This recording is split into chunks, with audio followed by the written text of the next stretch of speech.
have service for little classes for children, and it's up to 6. It's a treat to be here. How's everybody doing today? Pretty good? Everybody having a good Thursday so far? The only Thursday that will ever live on September 20th of 2018? Yeah? Good? Making a remarkable one. So thank you all for coming tonight. I like to have the talks to be very, very personal and very informal. So as we're going, through a lot of this, feel free if you guys have questions to just kind of chime in and kind of share your thoughts and perspective. So tonight we're going to be talking a little bit about forgiveness, which of course it's one of those essential topics in Christianity and really the core of Spiritism. But with that being said, it's also probably one of the toughest things for us to practice, right? So it's one of the things that we get the opportunity each and every day to practice, but with that comes the challenge of actually overcoming the barriers and the challenges and actually dealing with forgiveness, whether it be seeking forgiveness from someone, right, or regaining their trust, but also perhaps being on the other end where we're the ones having to deal with forgiving somebody. So tonight, we're going to start off with the science of forgiveness. So typically, when we think about forgiveness, it's a topic that a lot of times is brought about from religious people, right? For the most part, when we think about that, we directly think of religion, but the reality is now more and more scientists are starting to do a lot of research to see how our emotions actually affect our physical body. And that's one of the things that really fascinates me about Spiritism, because it ties a lot of the things that we learned, a lot of the things about the spirit and reincarnation, our multiple lives, and a lot of it is explained through science. And so it's really neat to be able to see science now studying a lot of those things and actually finding things that Spiritism had already explained a really long time ago. So from probably about the 1980s or so was when scientists actually started doing a lot of the research to find out how the experiences that we go through and the emotions that we experience affect our physical body, affect our mental health. So with that being said, what scientists found out was that when something happens, when we go through an experience, whether good or bad, our brain cannot distinguish whether that is happening in the moment or whether it's a memory.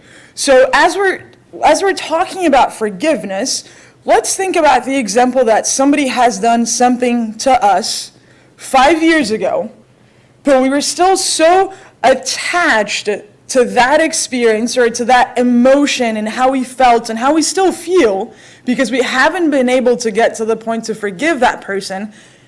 Each and every single time that we think about that experience or we think about that scenario, our body is going through the same emotions. And so our brain is actually releasing a lot of those, and our body is releasing a lot of those chemicals as if that had just happened to us. And so, again, that's both for positive things and negative things. But as we're talking about forgiveness, oftentimes we're thinking about the experiences that we still struggle with and the experiences that we haven't been able to overcome. So think about the value that we provide to each of those experiences and how we truly do control our state of being and our mental health. And so with that being said, right, like we said, unpleasant memories then mean experiencing the same unpleasant emotion over and over again. So although somebody might have done something to us that has hurt us, each and every time that we choose to relive that moment in our minds, because we don't do that, right? We never go through and run that scenario over and over and say things like, oh, I wish I had thought about saying this one thing, or when they said that, I should have had this come back. We do that. We all do it, and we all at least have done it at one point or the other. Never? We got to talk after. You got to give me some tips at the end. And so just think about the fact that we can control what happened 5 years ago, but I can control how I deal with that situation. Whether I choose to live in that past and continue to think and relive that emotion over and over again, or I move on to the next stage, which is the stage of forgiveness, and choose to leave that in the past and leave those negative emotions in the past. So with that being said, in the early 1980s, Dr. Everett Worthington, who's a psychologist, actually did a research on forgiveness, and essentially what he was trying to study was the effect that forgiveness had on people's mental health and certain diseases and disorders. So things like anxiety or depression, compulsive obsessive disorders, and how a lot of that was actually traced back to unforgiveness. And so kind of the conclusion that they came up with was that they broke forgiveness into two main different types of forgiveness, if we want to call it that. Which one was decisional forgiveness, which essentially involves deciding to forgive a personal offense and letting go of the angry and resentful thoughts and feelings toward the person who has wronged you. The second one, which was the emotional forgiveness, involves replacing the negative emotions with positive feelings like compassion, sympathy, empathy. Research showed that emotional forgiveness was where the most health benefits actually lied.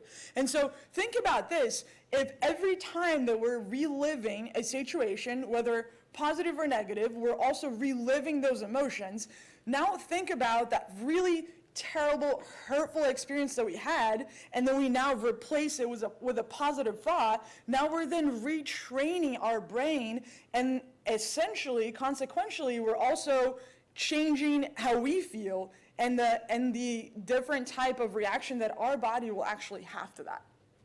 So as we move on and we think about this, we think about, some silly examples that we run into in our daily lives, because it then becomes our choice to place value on the positive things, or then place value on the negative things, on the offenses, and then relive through that. So we'll take a silly example of, just normal day-to-day living with the people that we live with. And let's say we have a significant other, a roommate, somebody that we live with, perhaps somebody at work, and we'll use a silly example like taking out the trash. So for a month, let's say our roommate takes out the trash every single day, except for one. What is the day that we usually remember? The one that they didn't take, right? Or we have a really significant event in our lives, whether it be a sweet 16 birthday party, your first child's birthday, or your 50th birthday, and then we invite all of these people that we love and care about, and then everybody shows up except for one person. They had a really good reason not to show up, by the way. It wasn't just that they didn't want to go. They had a very good reason. They literally wanted to go, but could not go. And so we have a really great party. We felt so loved. We had everybody that we cared about. Food was great. Music was great. Arguably the best birthday ever. But as we're talking about our birthday and the people that came, who do we reference? The person that didn't come usually, right? And we go, oh my gosh, I can't believe it. It was such a big day, my 50th birthday, my daughter's first birthday, and they didn't come. I don't even know if we're friends anymore. And then instead of thinking about the other 50, 100 people that came, that took their time and made us feel so cherished and loved, we now, instead of placing value on the really positive thing and taking the time to relive the really good moment, that's the thing that we think about. right? And so when we do think about offenses, right, and of course that was a very silly example, but the very difficult times for us to practice forgiveness are the times that somebody has hurt us to a point where it has shaken our morals or the things that we believe in, or perhaps somebody that we really trusted and loved and we felt some sort of betrayal, right? Things that we never could have imagined that individual could have done towards us. And so an offense usually will involve our sense of right and wrong, right or wrong, or the fairness and injustice, right? Oftentimes when we get hurt or we hurt somebody else, those are the things that kind of come to mind, is either we feel, well, that's not fair, that's not right, why did they do this, that was wrong. And then it also involves a sense of love, compassion, and mercy. So when somebody violates us with that offense, at least one of these values have been violated. So as we think about some of the times that we have dealt with forgiveness, and we take a moment to think about why that offense or why that situation was so remarkable, it usually does fall under one of these things. And so people often feel that if we're going to forgive, it's almost like we're denying our sense of justice. And we'll dive into that a little bit more, but oftentimes when we're either, trying to talk somebody through the process of forgiveness, or we have somebody that's trying to help us in the process of forgiveness, a lot of times we almost feel like, well, but if I forgive, I'm essentially now just going against what I believe in, my values, and that's not the case. And that's some of the things that we're going to be talking about today, because the reality is, when we don't forgive, we then become slaves of our own past. Because although we're in the present, we're living the past. We haven't truly let go of the past to be able to be here and cherish the moment that we're currently in. And then we also become the slaves of our future. Because whether it be the guilt that we weren't able to forgive somebody, or because that person wasn't able to forgive us, it holds us here and it prevents us from moving past all of that. There's an old Chinese proverb that says, doing an injury puts you below your enemy. Revenging an injury makes you but even. Forgiving it sets you above. Which is really cool. I really like that proverb. But also another one, which is, he who seeks revenge should dig 2 graves, for not only does revenge harm the other person, but it destroys the one seeking it as well. And if you think about it, there are times where we get hurt, and the person that hurt us doesn't even have any idea that they hurt us.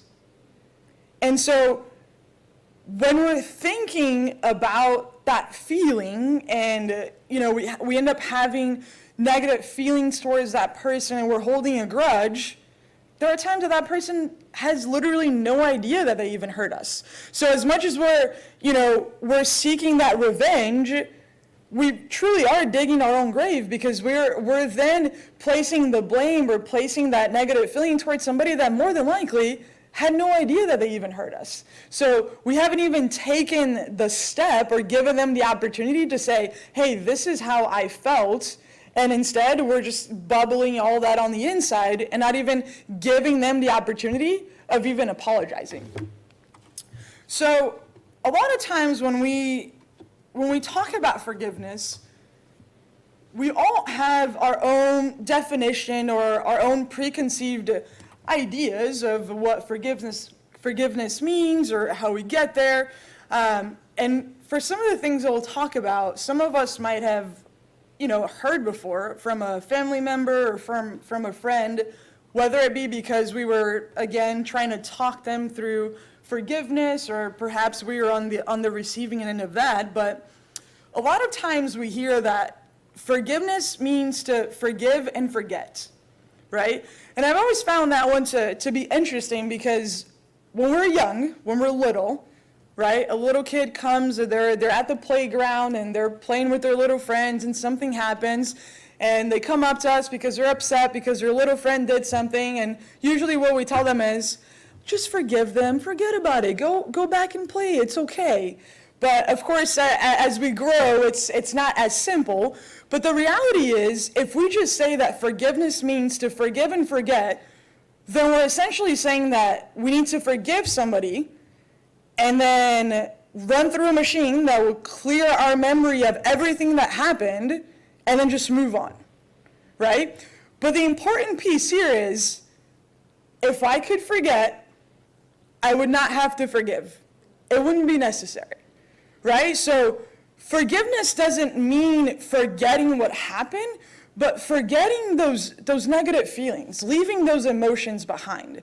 But it's not something where all of a sudden we're going to magically forget, wow, that happened. Wow, I didn't even remember that anymore, right? It's not, that's not possible. Even scientifically, it's not something that we can do. But more important, forgiveness is an act of forgetting the actual negative emotion, leaving those feelings behind. So it is truly something that we are overcoming those emotions, which is why the process of forgiveness, it's not forgetting what happened, because when we think about those really difficult situations that we have, we also need to think about how much we grow from it and how much oftentimes it actually strengthens the relationship that we have with that individual. And so if we were to forget the whole thing, we would also then forget how much stronger we came out of it, how much stronger that relationship came out from it.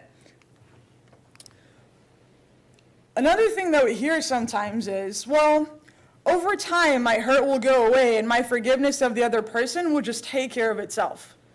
So this is essentially saying, well, I don't have to worry about forgiveness. If I just give it enough time, I'm just going to forget about the fact that it even happened.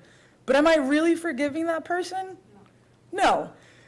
And the reality is, time heals all wounds. The healing, though, is not the same as forgiveness. Over time, we may become desensitized to the pain, or we may repress much of the memory of that offense, but the desensitization and repression are not forgiveness. However, and they do not provide the resolution and release from the past necessary for deep healing, which really only comes through the process of forgiveness. So although we may give it a lot of time and, we're not really getting past that moment. We're suppressing that thought, but it's still deep in there. And when we do forgive, we're letting go of those negative feelings. We're not suppressing them, we're not hiding them, because the reality is, as much as we try, there will always be something that's going to remind us of that unresolved issue or of those negative feelings. And so we can try to suppress it, but at the end of the day, we also can't lie to ourselves. We know when we have truly forgiven, and God also knows. So we can try doing all of that, but the reality is we're just putting it off to another life, perhaps. So think about the individuals that we have, a challenging relationship with, or even the individuals that we're really trying to work through that process of forgiveness. We're not really forgetting it, because forgetting it is just a way of putting it off, but eventually we're going to have to deal with that. It may not be in this life, it may be in a future life, but we're still going to have to deal with it regardless. And what better day to deal with it than today? Something else that we hear is, if I forgive, I'm in some way saying that what happened to me didn't matter. And the truth is, although we protest that it would make too easy to let the perpetrator from our hurt, our forgiving the other person doesn't really benefit or let that person off the hook. It allows us to cancel the debt that they owe us, which in all probability they can never pay anyway. We're the ones who are freed, and this is probably my favorite part. We're the ones that are freed from the expectation of restitution for the wrong done to us. Because when we're hurt, we have an expectation that that person comes and apologizes. But the reality is, the process of forgiveness, in order to forgive somebody, we don't depend on that person apologizing. That's up to us. Because when we do forgive, we then let go of that expectation. So that expectation that somebody needs to come and say that they're sorry is done. And then last but not least, forgiveness offers release from carrying the burden of a debt that may never be repaid, even when it would be possible for the offender to make some form of restitution. So let me ask you this. What happens if there's somebody that we needed to forgive, we dealt with that feeling, with those emotions for years, and then that person passed away?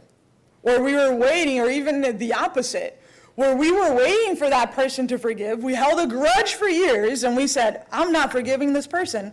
I'm not doing it on my own. They need to come and they need to apologize, they need to say that they're sorry, and then we hold on to that, and that person passes away.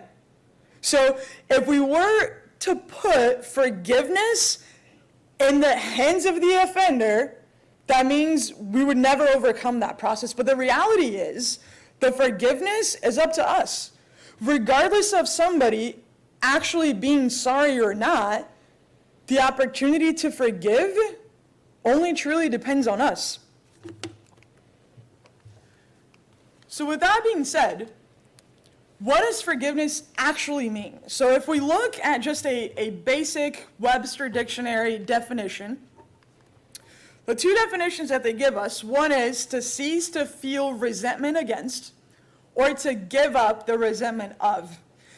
And scientists, theologists, psychologists, everybody will have their own definition, right? Because what forgiveness may mean to somebody, depending on their religion, their views, their perspectives, isn't going to be the same. However, there are some key points when we think about forgiveness, and those two kind of really hit the nail on the head. While preparing for this lecture, I ran into a definition from a theology professor. His name was David Augsburg. And what he said was, to forgive in the English language is essentially an extended or expended strengthen of the verb to give.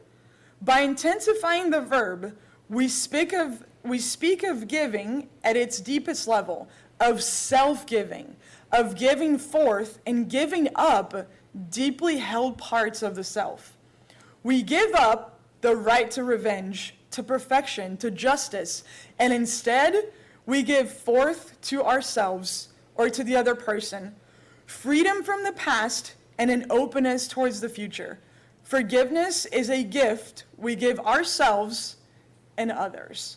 And I love that definition so much because it truly is an extension of to just give something, whether it be giving up those feelings or giving the freedom from the past and getting us ready for the future of overcoming those obstacles. So I thought it was a really, really good definition of forgiveness. So as we talk about this, a lot of times people have the understanding that forgiveness and forgiving somebody and reconciling with somebody means the same thing. What do you guys think? Do we think it's the same thing, or are they different? How so? You have to subject yourself to a situation that won't happen again. Mm-hmm. But you can put love forth and forgive the person, but at the same time separate yourself from the situation. Mm-hmm. Yeah, and thank you for sharing. But essentially, so if we think about one of the things that Jesus said, right? He said, be reconciled as quickly as possible with your adversary while you're with him on the way, so that he does not hand you over to the judge, and so that the judge does not hand you over to the minister of justice, so that you may not be imprisoned. Verily, I say to you that you will not leave there as long as you have not paid the last farthing. Now, we have to remember that Jesus spoke in terms that would help the people of that time understand what he was trying to say. So when he was talking about you will not leave as long as that has been resolved, right? Through Spiritism, we understand that what he was essentially saying was that will not get solved, right? Like this is not ending until we actually fix it, whether it be in this life or in future lives. But to Adriana's point, the mark of forgiveness is that we no longer feel ill will toward the person. We may not trust them anymore, but we don't wish them any harm. Now, forgiveness, and this is the really big key to separate the two, forgiveness is always necessary for there to be reconciliation, but forgiveness does not guarantee it. So what that means is, if I've got two people, only one person forgives the other, they can't reconcile. Right? Because in order for reconciliation to happen, two people have to be willing to forgive each other, and then it could happen. But it doesn't mean that it will happen. Because forgiveness, again, is us being able to move past those negative feelings, and we can forgive somebody, but choose to not be in that same situation. Because forgiving somebody doesn't mean that we're back to trusting them. It means that we have let go from those feelings and we have genuinely forgiven them. But a lot of times, to rebuild that trust takes years. And sometimes, depending on whatever it was, it may not be rebuilt. But that doesn't mean that we didn't forgive that person. So it's important that we separate the two, because oftentimes people think, well, but if I forgive them, that means we have to be best friends again. And that's not the case, right? We have to have enough respect for ourselves and for that person to understand that if it is something where that relationship does not bring us any peace, we can forgive them, but we're choosing not to place ourselves in that same situation again. Does that make sense? Cool. So when we talk about forgiveness, how do we get there, right? And there are obviously different ways, and each person deals with it differently. But a couple of things that we see when we're talking about forgiveness, there are sometimes certain stages, and not everybody goes through the same stages, but a lot of times we see a lot of the similar paths that people kind of go through to then be able to forgive. And the first one is usually denial, where we're hurt, but we fail to acknowledge how hurt we truly are. So think about the moments where something happens and it really bothers us. It really does. I mean, to the point where we can't stop thinking about it, but that person comes up to us and, they're trying to apologize, or they're asking if we're okay. They asked if they've heard us, and we go, no, it's fine. It wasn't a big deal. It's all right. But we're holding that emotion, and we're failing to be truthful and honest, right? We're kind of trying to hold our ground and tell them that it wasn't a big deal. We're deep inside, we're raging. That's a step of denial there. And then sometimes we may be kind of bitter about it, where it's the stage where we're like, but why me? I can't believe that this person would do this to me. Why me? Why didn't it happen to somebody else? And then as we start coping through that and kind of moving on, we usually will hit the stage of grief. Because remember, a lot of times when we have offenses and things that truly hurt us, it's usually a loss of some kind, whether it be a loss of trust, a loss of a friendship. It's usually some sort of loss within our values. And so that's the grief stage there, where we're grieving that loss, whatever it was that offense made us feel like we lost. And then, once we're through to that process, we usually hit the sadness piece, where that's usually the part where we've taken enough time to be able to think it through, think about the whole interaction and everything that happened, and then we start to put ourselves in the person's shoes a little bit, and that extremely negative emotion that was just really bad before now starts getting to the point where we're like, but I can understand why they did this. I can now see that they really didn't mean to hurt me, so I now really wish that I hadn't felt so negative about it.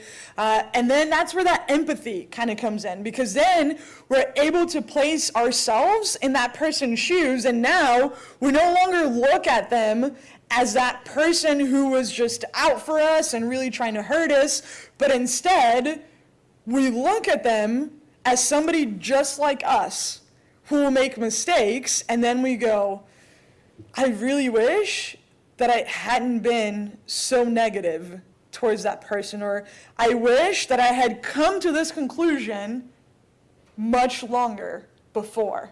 And so once we usually get to that point, is then when we get to the point of actually forgiving. Now, when we think about forgiveness, it's a choice, right? We make a choice to forgive that person, and a lot of times, although that will be the end step to forgiveness, it can also be the first step, because forgiveness doesn't happen from one day to the next, but it is a process, because at first, I have to decide to forgive somebody. So I'm essentially telling myself, I want to forgive this person. I'm not at a point where I can deal with my emotion and with my sadness and with my grief. I need time to be able to cope through that. But this is what I want. I want to be able to forgive them. And so it is a choice. And oftentimes, it's a choice that will take time, but it is nonetheless a choice. So if you forgive others for the wrongs they have committed against you, your heavenly Father will forgive your sins also. But if you do not forgive others when they have offended you, your heavenly Father will not forgive your sins either. So the important thing here is to remember that we will also be forgiven according to how we have ourselves forgiven others. And so, again, a lot of it is in our choice. We have the ability to choose to forgive. And that's the first piece. Because once we have come to terms that that is what we want, then we can start that process. We can start that slow process.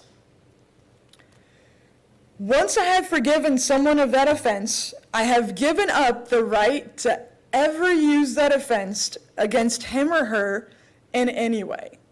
And this is huge, because there are times that we find ourselves feeling like we have forgiven that person until something comes up. We're in another pickle with that person, and we go, well, but that one time we did X, Y, and Z, and this is how I felt. And then it almost seems like they're grabbing one of those big machines to dig it from 10 years ago. And it was something that was buried so deep in there that chances are that person doesn't even remember it happened. But here we are, bringing up something that happened 20 years ago at Thanksgiving dinner when the cousin was in town. Once we've come to terms and we have chosen to forgive that person and we've committed to that and we have actually truly forgiven them, that is now all put away. We have lost every right to bring that back, because chances are, if we're bringing it back, it's because we haven't really truly forgiven them to begin with. So when we talk about the reasons why and even why scientists started studying a lot of this, right? We obviously want to highlight some of the benefits of forgiveness, which, one, scientists have found that it reduces the severity of heart disease, because again, remember that if we're having those negative emotions, those negative feelings, we are reliving through that moment over and over, and then our body is letting out those chemicals over and over. It is then increasing our chances of stress, which will then lead to heart disease and many others. And this one is really interesting. It makes a lot of sense, but it's super interesting.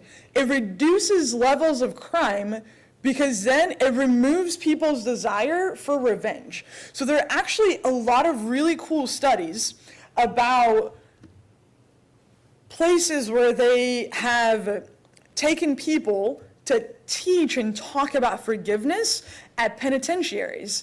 And it talks about how a lot of those individuals that were in there and had such revengeful thoughts, once they started learning what forgiveness was and learned about the Word of God, a lot of them were able to cope through that forgiveness process, which then in turn made them lose any desire for revenge. Because once we understand the importance and the meaning of forgiveness, then it takes away that emotion and that need for, or that sense of need for revenge. And as we all know, the revenge isn't going to change anything, right? When we think about oftentimes the offense being something that we lost, revenge isn't going to change what happened, but instead we can choose to be free of those thoughts and those emotions. But of course, when we talk about the potential to reconcile with somebody, right, another huge benefit is the relationships that we have with people and the ability to then restore those long lost relationships, because we have now found a way to move past whatever it was that happened. Of course, we have the spiritual benefits, because imagine the person that we struggle with the most, and you know, it's been something that we've been trying to resolve for years. Well, guess what? We're coming back with that person, and it's going to give us many, many more lives to try to come to means and amend that, right? So even with that, we have the spiritual benefits, because the more that we practice and the more that we're able to accomplish that forgiveness, the more that we are evolving, the more that we have the ability to help others along the way. And so forgiveness offers release from carrying the burden of a debt that may never be repaid, even when it would be possible for the offender to make some sort of restitution. Forgiveness releases us from the sins of bitterness and anger. Empathy is emotional understanding of the offender, while perspective taking is cognitive and mental understanding. So again, no matter how hurt we may be, if we at least take the time to empathize with that person, and now it's important that we differentiate empathy and sympathy, right? Because sympathy is essentially just feeling bad for somebody, and empathy is being able to place ourselves in that person's shoes and understand where they're coming from. So when we are in that tough situation and you know, we just can't understand why somebody would do this, and there's just so much hurt, take the time to at least place ourselves in their shoes and say, let me try to understand, why is it that this person did this? Because again, more often than not, that wasn't their intention. And instead of assuming negative intent, we need to get in the habit of assuming positive intent, which really just means that we assume that person is coming from a good place until really proven otherwise, or until we get to hear from them exactly what happened. Because we're very quick to assume things, right? We jump to our conclusion, something happens, we run 20 to 30 scenarios in our mind, and immediately we think we know exactly what that person meant, when the reality is, we don't. But if we at least take the time to be able to place ourselves in their shoes, we can at least understand where they're coming from. And that's when the perspective starts to shift a little, because we go, I really don't think they meant to do this. I really don't think that they meant to harm me. Let me maybe try to reach out to that person. Let me seek to understand rather than assuming the negative intent. And of course, as we talk about forgiving others, we need to start by forgiving ourselves. And the reality is, it's easier said than done, right? I'm up here, and by no means does it mean that I have it mastered down. I really don't. In fact, a lot of times, I'm a firm believer that the topics that we pick are because they're the topics that we need to practice the most. And so, you know, we read, we study, and it helps us. But the reality is, being forgiven and feeling forgiven are two separate things. And I say that because there will be times that we do something to somebody, and it's usually the people that we love and care for the most. And that person has mutual feelings towards us. They truly love us and just care for us deeply, And whatever we did that caused them to hurt so much, that person forgives us from the bottom of their heart because the love and care that they have for us is bigger than whatever we did. And so they've forgiven us, right? So we were forgiven, but we don't feel like we were, or we feel like we didn't deserve that forgiveness. And so when we think about one of the last things that Jesus said, right, which was, Father, forgive them and all who come after them, for they don't know what they're doing.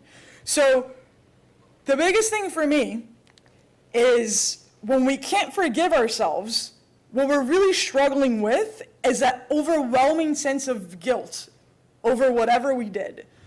Because we strive to be the best that we can, and we ask so much of ourselves, we hold ourselves to such a higher standard that although we have been granted the forgiveness, we feel like we either don't deserve it or what I did was bad enough that I shouldn't be forgiven. But the thing that we have to remember is, if God is willing to forgive each and every one of us, are we saying that we have higher standards for forgiveness than God? Because if he's willing to forgive us and we're not willing to forgive ourselves, that's essentially what we're saying. Would you agree? We're then saying, well, my standards for forgiveness are way too high. But the reality is, if God is willing to forgive us, we should be willing to forgive ourselves. And it is hard. By no means is it easy. But oftentimes, in order for us to even be able to forgive somebody else, it takes love, it takes compassion, it takes mercy. And how can we give that out to somebody else without even being able to take that in for ourselves? So it is hard. But understand that if God is willing to do that for us, we also need to put that into practice and be willing to do that for ourselves as well. Is it possible that we grew up with that sense that you're good boy, you're good girl, and when we do wrong, you're bad boy, you bad girl. And we grew up with that in our minds, and we kind of make ourselves be the bad girl, the bad guy, just because of it. Well, and think about, the power that words have, right? Because if all my life that's what I've heard, then any little thing that I do, whether little or big, that I relate to it as being negative is going to put me in that mindset. And so even when we think about our relationships and the people that we have in our lives, there's also a lot of truth, power, and value in our words and how we help each other overcome this. Because this is not a lone battle. This is not something that we each go through on our own, but we partner up with each other. And so, last but not least, in chapter 10 of the Gospel According to Spiritism, there's a portion in there that says, if you say you are a Spiritist, then be so. Forget the evil that has been done to you, and think of one thing only, the good that you can do.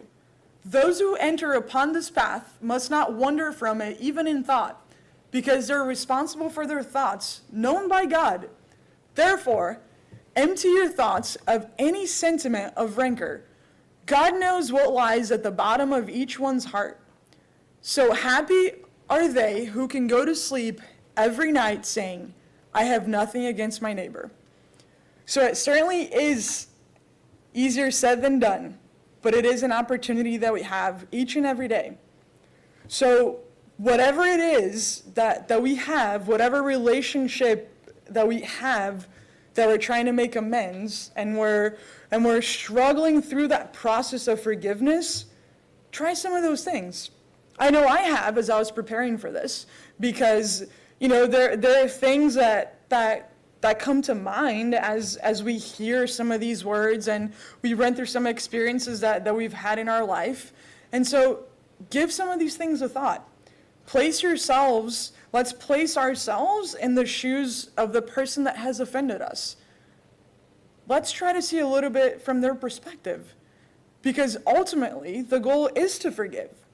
And although we may not be at that point yet because of the feelings and whatever we're coping with the situation, make that choice. Make that decision to forgive, because that is the first step. Thank you guys. Have a good night.